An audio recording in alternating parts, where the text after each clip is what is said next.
adaptación al cambio climático, mitigación, energía, contaminación del aire, aguas, suelos, protección de la biodiversidad, empleo, tiempo de trabajo. Ay.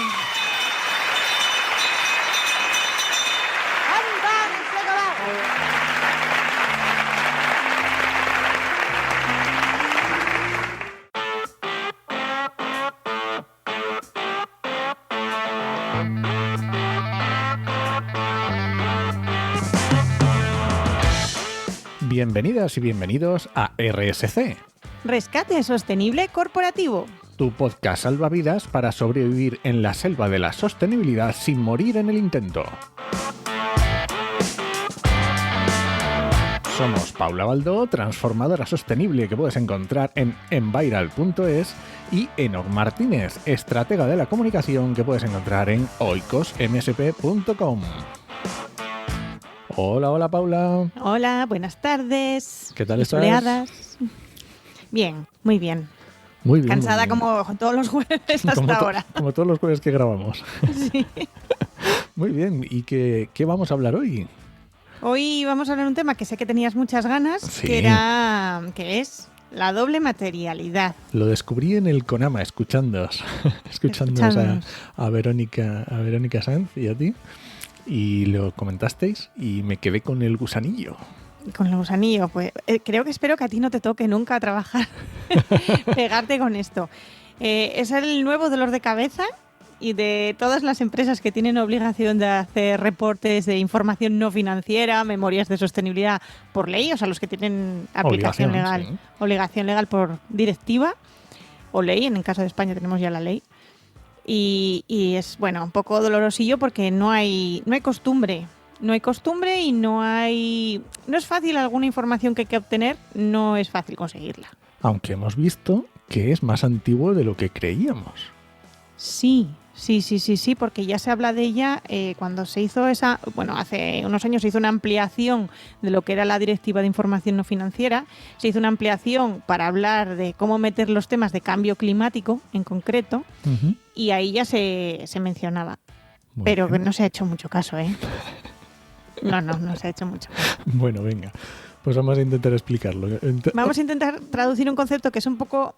A ver, el problema del concepto, vamos a empezar, que es la mala traducción, Vale. ¿vale? Porque esto es de una palabra en inglés, materiality, con mi inglés chusquero de hoy, que sí, la traducción literal es materialidad, Sí, pero en pero en castellano realidad me da que... en castellano no se utiliza, no es una palabra que tengamos, bueno, sí se utiliza en lenguaje legal financiero y tal, pero no es un lenguaje de día a día, ¿no? Pero la materialidad es la importancia que pueden tener una información o un grupo de datos a la hora de tomar decisiones. Eso es lo que es materialidad. Lo podemos traducir pues como relevancia, significancia, importancia, ¿no? de la información. Y básicamente, ¿qué es lo que nos están pidiendo? Bueno, hasta ahora nos pedían que hiciésemos solo análisis de materialidad. Y con la nueva actualización es la doble. Entonces, materialidad, ¿qué se hace hasta ahora? ¿O qué es lo que se mide hasta ahora? Pues se evalúan cómo distintos aspectos y distintos temas que se llaman afectan, ¿vale? Y cómo nuestros grupos de interés consideran que afectan dentro de nuestro negocio y los impactos que como empresa generamos. Qué impactos generamos en el medio ambiente, qué impactos generamos en las personas, en la comunidad, y eso se valora. Vale, o sea que digamos que en los informes de sostenibilidad había que valorar un poco, poner pesos a los diferentes efectos que iban a tener sobre nuestro negocio. Sí, y cómo nuestro negocio va a afectar a esas cosas, o sea, cómo vamos a afectar al entorno, en todo el concepto amplio de entorno, ¿vale? Personas, medio ambiente, todo. Todo lo que rodea el negocio. Y la idea de darle valor o analizar esta materialidad es porque no tenían las empresas por qué informar de todo. O sea, en realidad es una forma de facilitar un poco también y simplificar esa información no financiera. Vale. Porque lo importante aquí es que se informe donde los impactos son relevantes. Vale. Entonces, vamos a analizar dónde mis impactos son relevantes y entonces hablo de ellos. O sea que de los que no son relevantes, no. Es una forma como de priorizar también. Sí, es una forma de priorizar, de evaluar, y claro, la importancia, pues ahí, claro, ¿cómo medimos la importancia? Ahí está el tema. Hasta ahora lo que se hacía era hablar con los grupos de interés, básicamente. Hacer consultas a los grupos de interés y a partir de ahí hacer ese análisis. Vale, ¿y cuál es la doble vuelta que ahora le metemos? La doble. Pues si por un lado con la básica analizábamos cómo impactábamos nosotros en la parte social, ambiental y a la comunidad, también tenemos que tener en cuenta cómo la parte ambiental, social y la comunidad nos afecta a nosotros y teniendo en cuenta el impacto además en la economía y en las finanzas del negocio. O sea que Bienvenidos es como... al horror y pesadilla de todos los CFOs y directores y ejecutivos financieros de las empresas cotizadas de 2022-23. O sea que es como un poco el doble espejo, o sea, de un lado para otro y ahora del otro lado para Del uno. otro para el uno, exacto, cómo nos afecta. Hay cosas que se entienden muy bien, por ejemplo, es bastante fácil, vamos a decir con comillas el fácil, porque depende del sector y el negocio. Pero es relativamente sencillo ver cómo nuestro negocio afecta al cambio climático. Uno de los clásicos es medir la huella de carbono y valorar, ¿no?, qué impacto tiene eso y en qué volumen estamos impactando. Vale. ¿Qué es lo que nos pide ahora la doble materialidad? Que sí, nosotros tenemos este efecto en el cambio climático, pero ¿cómo nos afecta el cambio climático a nosotros a nivel financiero? Que ojo, no estás diciendo una tontería que dices, bueno, me lo estaba olvidando, pero no pasa nada. No, estás hablando de un tema muy gordo. No, gordísimo, gordísimo. Yo ahora, por ejemplo, tengo que dar una formación en unos días y yo estaba buscando ejemplos para otra formación y justo me estaba saliendo mirando noticias y estaba viendo precisamente el tema que está viendo ahora mismo en Aragón por el tema de las sequías, que ya la última noticia que había hace unos días era que los propios agricultores daban por perdidas el 50% de las cosechas del año por el tema de las sequías. ¿Esta sequía de qué viene? Seamos claros, ¿de dónde viene? Del cambio climático, o sea, no hay tu tía. No hemos hecho estudios de distribución, pero tampoco tenemos dudas. No hace falta. Entonces, evidentemente es un impacto económico enorme. Y aquí ya no hablamos del agricultor, que claro, tela, es un impacto económico en muchísimas empresas. Quiero decir, su propio supermercado que se abastece de esos agricultores de Aragón le afecta también económicamente. ¿Por qué? Porque ¿qué pasa cuando va a subir precios, va a cambiar ley oferta-demanda, va a tener que buscarse otros proveedores con el tiempo y coste hora de investigar todos esos nuevos proveedores para llegar a los mínimos de volumen de venta? Por tanto, nos afecta. Claro. ¿Que es fácil hacer esos números? Bueno, eso ya es otra cosa. Venga, entonces vamos a ponernos en la piel de ese chief que está ahí, que no tiene ni idea de cómo agarrar esto de la doble materialidad. ¿Cómo narices se hace? Vale, lo primero, de análisis de materialidad, vamos a hacer una lista de qué temas pueden ser potencialmente materiales. Vale. ¿De dónde vamos a sacar esta información si no tengo ni idea de qué temas voy a tratar? Pues tenemos los estándares de GRI, tenemos los borradores y todos los estándares que está sacando EFRAG, tenemos los estándares SASB, hay un montón. Entonces, vamos a echarles un vistazo, ver de qué hablan esos estándares y ahí vamos a tener nuestra lista de temas. Vale. Así a lo gordo, ¿no? Vamos a hacer ahí a lo bruto. Sí, imagino que luego una vez... No un brainstorming, pero casi. Claro, pero entiendo que una vez que te coges esos listados, pues hombre, los vas aplicando a tu empresa y vas a ser capaz de irlos haciendo más finos. Los vas sí, los vas finos, porque evidentemente hay algunos temas que por tu actividad no te aplican. Claro. Cero, o sea, aplican cero. Quiero decir, justo estaba leyendo de otro cliente con el que estoy trabajando, el estado de información no financiera, el último que ha presentado, y decía que ellos, por ejemplo, hay una cosa que es el impacto en la biodiversidad. Es uno de los temas que se pueden tratar, ¿no? Entonces, esta empresa trabajaba en un entorno industrial, creo que el espacio natural más cercano a no sé cuántos cientos de kilómetros a la redonda lo tenía, pero es muy difícil que eso sea importante. No digo que no genere ningún impacto, porque al final, bueno, hay vertidos, hay emisiones y esas cosas, pero probablemente no es algo como impacto, como tema material. No es significante, suficiente. En cambio, los vertidos a las aguas, al ser un producto industrial de fabricación, a lo mejor ahí ya tienen un tema que sí sale relevante. Perfecto. Entonces, lo primero es hacemos nuestra lista, ¿vale? Bien. Lo segundo que hacemos es mapear e identificar, si no lo hemos hecho ya, quiénes son nuestros grupos de interés. Recordatorio rápido para quien no tenga claro qué son los grupos de interés. Yo siempre uso la misma definición. Son aquellas personas, empresas, entidades, organizaciones, agrupaciones, como lo quieras decir, que se vean afectados por nuestra actividad, para bien y para mal. Perfecto. Hagamos una lista lo más extensa posible también aquí. Evidentemente, al igual que con los temas, no todos los grupos de interés van a ser igual de importantes y no nos van a afectar igual. Entonces, lo que se hace... Deberíamos priorizarlos también. Deberíamos priorizarlos también.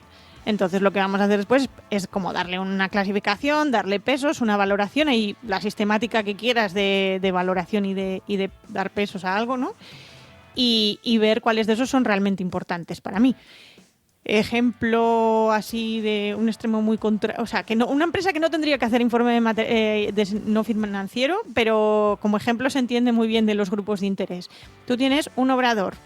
Un obrador no tendría por qué presentar nada, pan, ¿no? Pero si le diese por hacerlo porque es proveedor de Bimbo y Bimbo se lo pide, por poner un ejemplo, ¿no? A lo mejor sus grupos de interés no son el ayuntamiento, no son grupos ecologistas, porque al grupo ecologista a lo mejor le da igual lo que haga una pequeña panadería, pero a lo mejor los vecinos sí.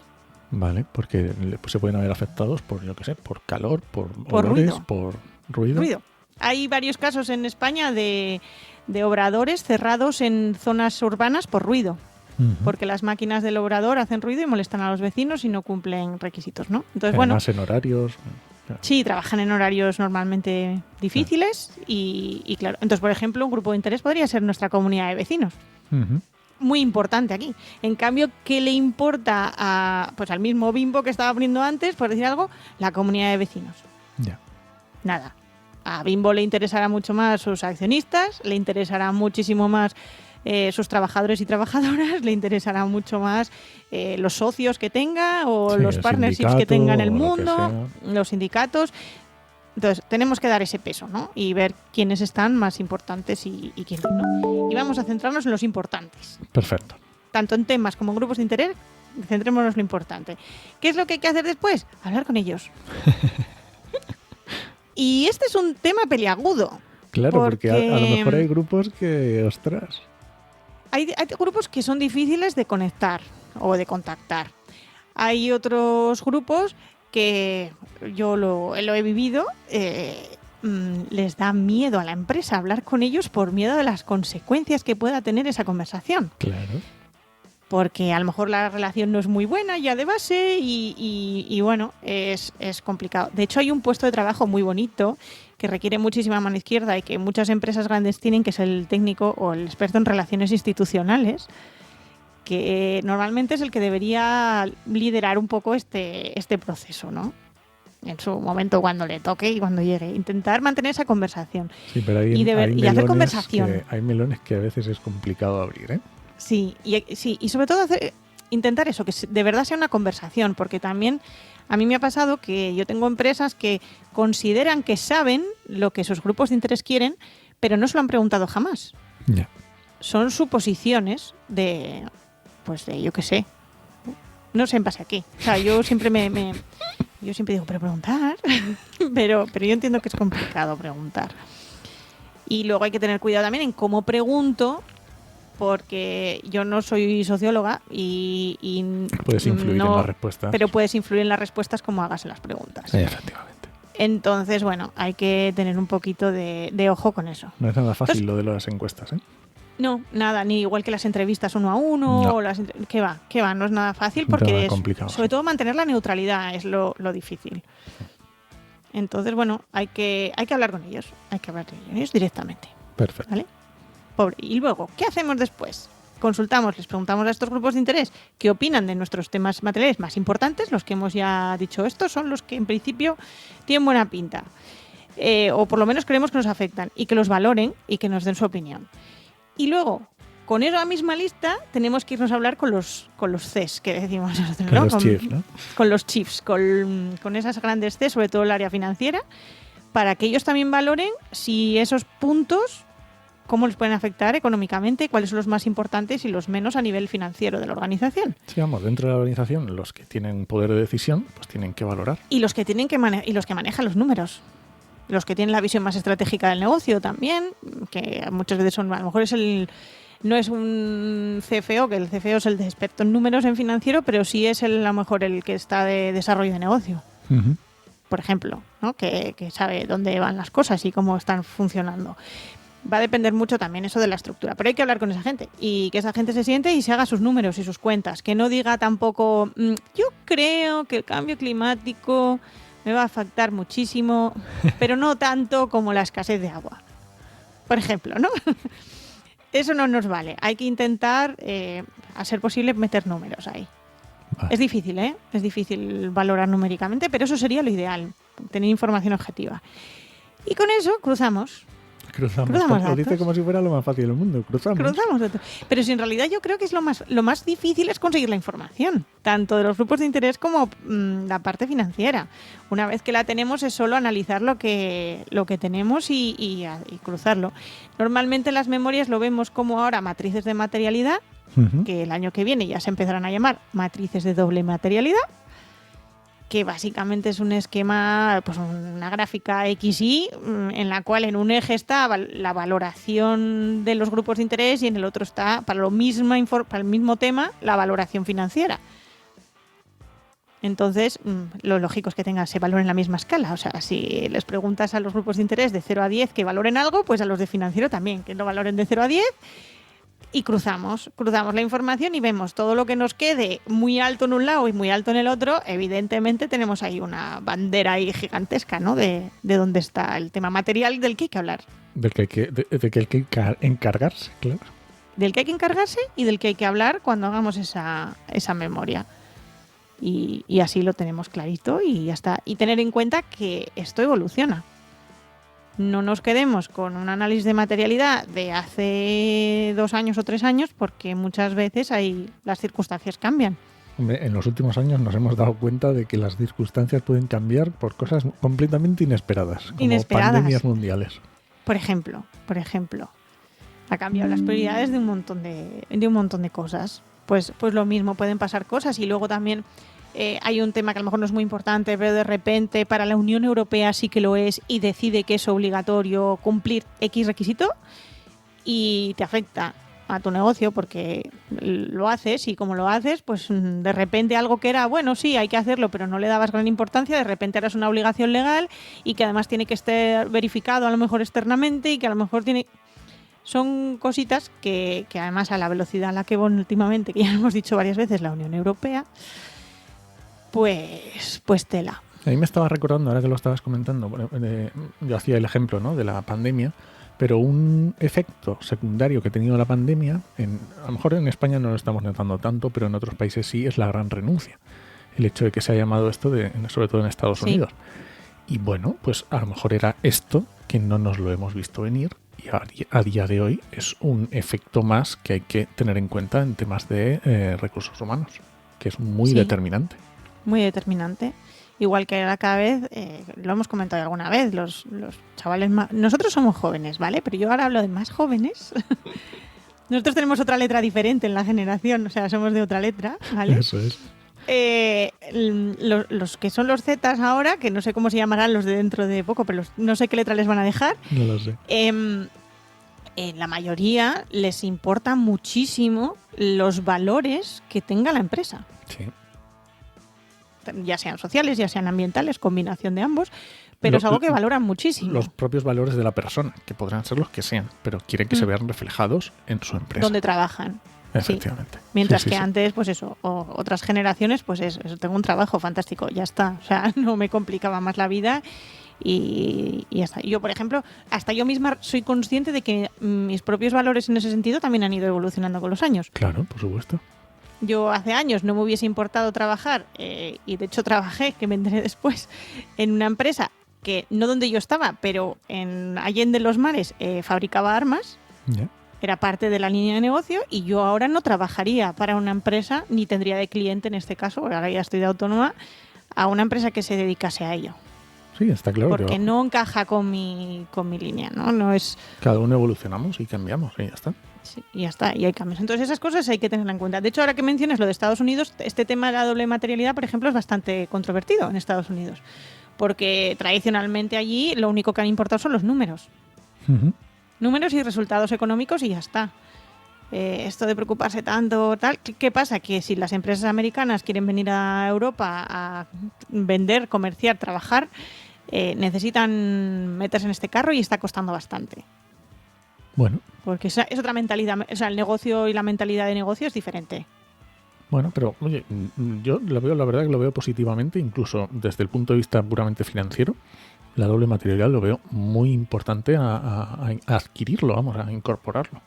Yo creo que sí, porque además te da margen a tener controlados ciertos riesgos. Y tomar decisiones. Al final, y tomar decisiones. Pues materialidad, importancia de los datos para tomar decisiones.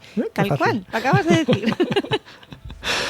Muy bien. ¿Quieres poner algún ejemplo, alguna cosa más o no? No, yo creo que con esto ha quedado bastante claro. Si alguien necesita alguna cosina más o tiene dudas, que nos lo comente. Perfecto.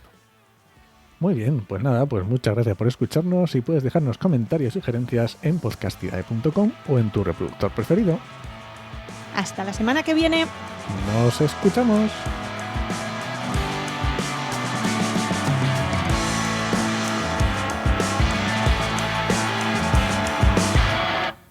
Muy bonito todo. Muy bonito.